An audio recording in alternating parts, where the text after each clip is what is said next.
The city of Cleveland was a wooden steamship built in Cleveland, Ohio in 1882. 255 feet long, it had a 9-year career before a blinding snowstorm condemned her to the bottom of Lake Huron in 1901. Today, the city of Cleveland lies in about 30 feet of water just off the shore of Fitzwilliam Island.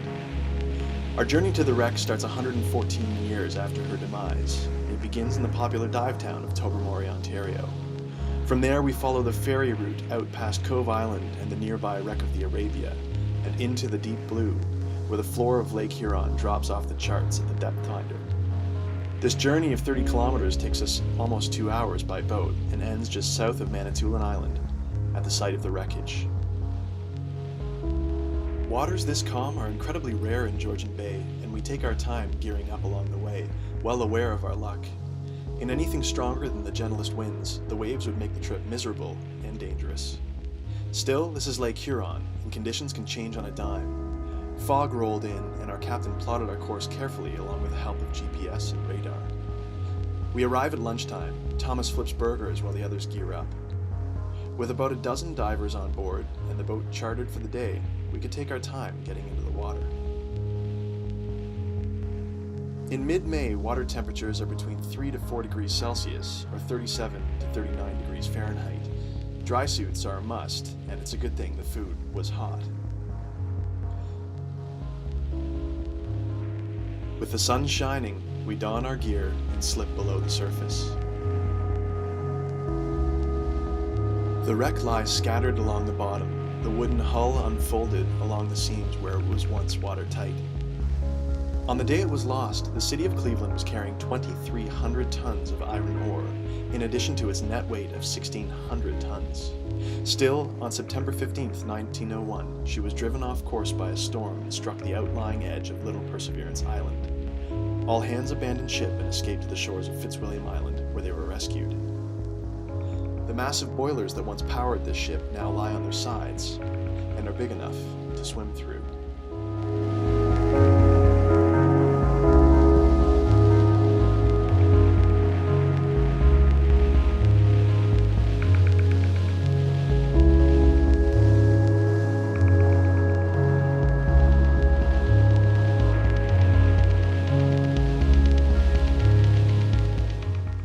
Swimming towards the stern, as you study the wreckage, you can pick out the remains of the drive shaft.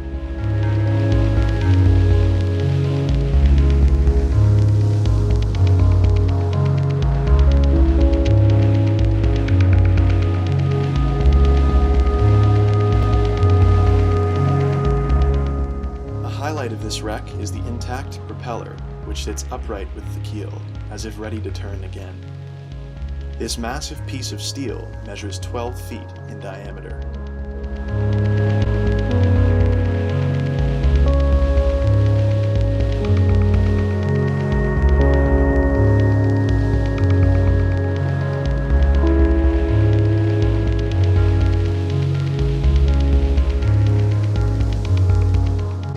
The surrounding ribbons of twisted metal and broken wood hint at the violence of these waters, although today, they welcome us.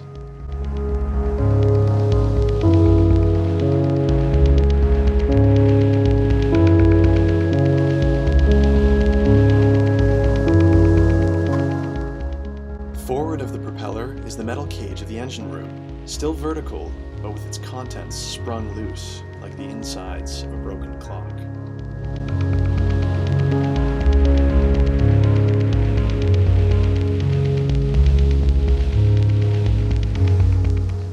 Swimming through this metal structure, it's hard to imagine that this was the mechanical heart of this once mighty ship.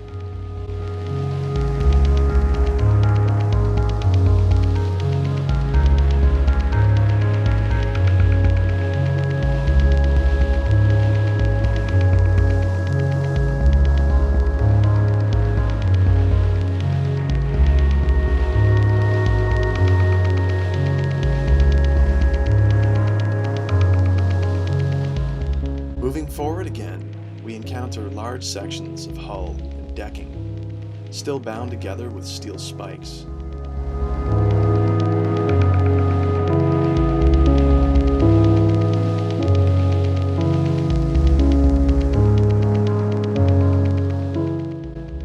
largest ship ever wrecked in the Tobermory region, and it's tough not to be impressed by the size of its timbers and the heft of its construction.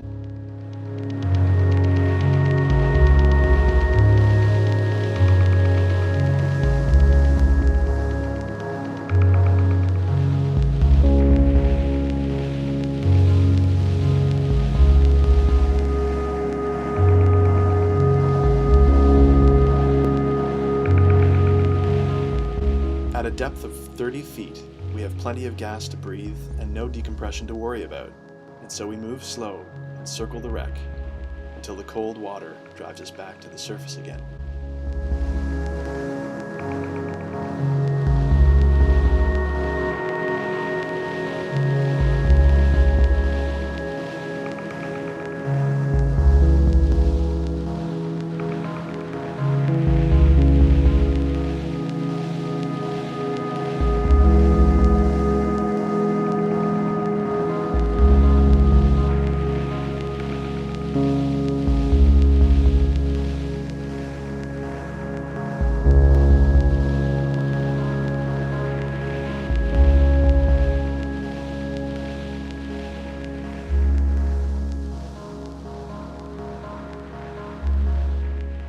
The ride back to port is long but carefree, a reminder of how lucky we are to have calmly explored these treacherous waters.